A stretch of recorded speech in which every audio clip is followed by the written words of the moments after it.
This week on WestfordCAT News, Newport Materials is ready to roll. The class of 2020 makes a compromise.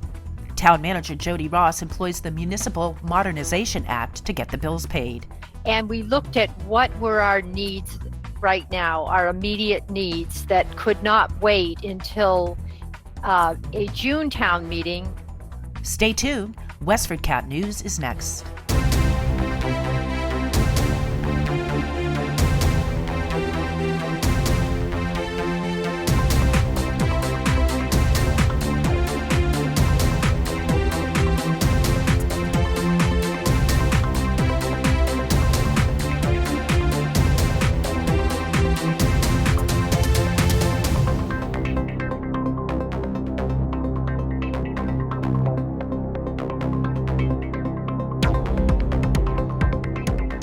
The Board of Health has received a notice from Newport Materials that the building of the asphalt plant is completed and will be operational by the end of this week.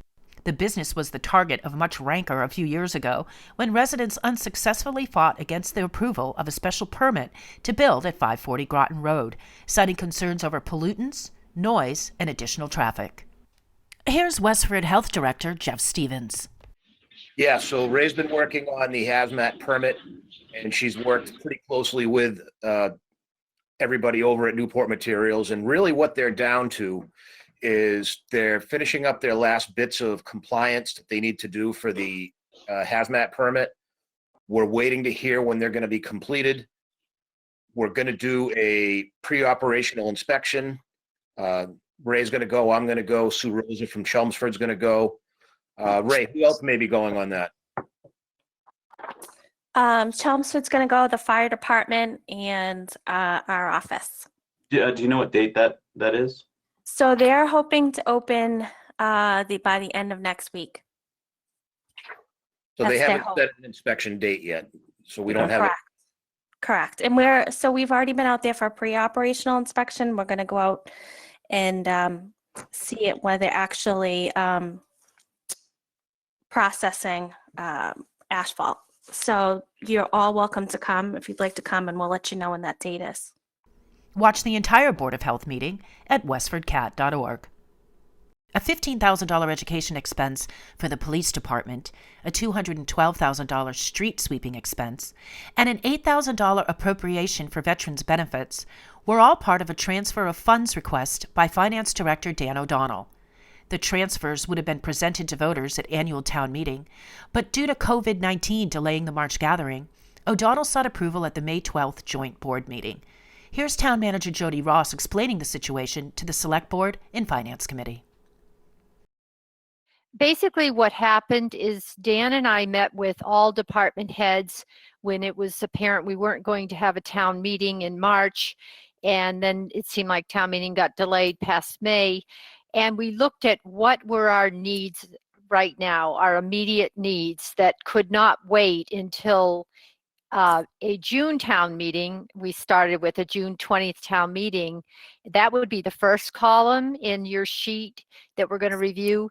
But then when it started looking like maybe even the June 20th town meeting might not occur, we wanted to know what we needed right now to ask you for an appropriation if town meeting wasn't going to occur till late summer or early fall. So the first two columns are that, and we're going to walk you through that. And I just would want to also state that the Municipal Modernization Act, which is in your packet, does give the Board of Selectmen and the Finance Committee the authority to make budget transfers at this time, and that's how we're seeking funding for these two columns of requests. Ross said part of the $15,000 is for the deputy police chief to enroll in 2 courses in public administration as he works toward a master's degree. The $1,212,000 will pay for a new street sweeper. Both boards voted unanimously in favor of the transfers. Watch the entire meeting on demand at westfordcat.org. The class of 2020, deprived of a traditional prom at the Boston Park Plaza Hotel, a graduation ceremony in early June, the all-night gathering afterward, a trip to Disney World, the completion of a capstone internship, and the year-end awards presentations is finding solutions to celebrate some of those rites of passage. Here's class president Matthew Wasilician, who together with a team of educators and students is searching for a prom setting and working on an outdoor graduation ceremony at Trustees Field, both in early August. This year we had probably one of the most historic endings to a senior year. And yeah, it was really shocking. It hurt a lot of people, but the administration, my class officers and my class advisors and my dean of students, Mr. Toomey, worked very well together to basically try to balance out the stuff that we lost.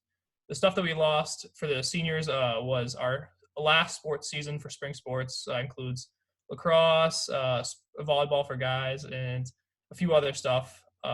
Big ones is the girls lacrosse team as well. And going off that, we also lost our capstone internship. We lost Disney. We lost our prom that we've been planning for a few years at Boston Park Plaza. And then we also lost our June 5th graduation date. And off that, we also lost our award ceremonies that will be going to virtual this next few weeks. And the ways that we're trying to balance out that and kind of fix those is we did lose Disney, and that's going to be a very, very hard thing to get back. And unfortunately, I don't think it's going to be possible. I think you're just going to get your money back and kind of see if you can plan your own trip. But we are trying to reschedule a prom, not at the Park Plaza, but we want to do it at a more local venue, a lot more affordable for the senior class. So we're trying to make it as cheap as possible, if not free, for the seniors if they can. So that would include another Kimball's or Western Regency type of thing. That's not definite yet. It's not definite yet because we're kind of trying to group it with our graduation ceremony. So if at the moment we have 2 dates set in place for our graduation, we're gonna try the first weekend in August, and if that doesn't work, we're gonna try to bounce it to December and get it pretty close to the major holidays, so most kids can come back on break and possibly attend. WestfordCAT will bring you updates on this story.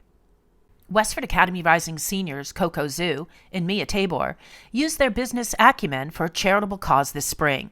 The two ordered a small batch of T-shirts with the word #CoronaSeniors and sold them to Westford Academy seniors with profits going to the COVID Relief Fund. Orders for another batch of shirts can be placed until Monday, May 18th at a price of $20 each. We recently started a Instagram platform called the Westford Corona Relief Fund. And what we do is we're a student-run retail foundation where we raise money by selling T-shirts. And we have already sold over 65 shirts as of today and raised over $1,300. So that's what we're doing right now. How did you know how to do this? Well, me and Mia have been pretty involved in social media marketing. I work for the athletic director at Westford Academy, Mr. Bunyan, and I run a Instagram platform where we promote our athletics programs. So me and Mia worked on that a lot throughout the year. So we kind of know how social media marketing works, who to reach out, who to email, graphic design, all that kind of stuff. To order T-shirts at $20 each, check them out on Instagram at Westford Corona Relief. To read Zoo's article published in Westford Academy's Ghostwriter, 10 Steps to Self-Start a Fundraiser, visit waghostwriter.com. I'm Patty Stalker, and you're watching WestfordCAT News.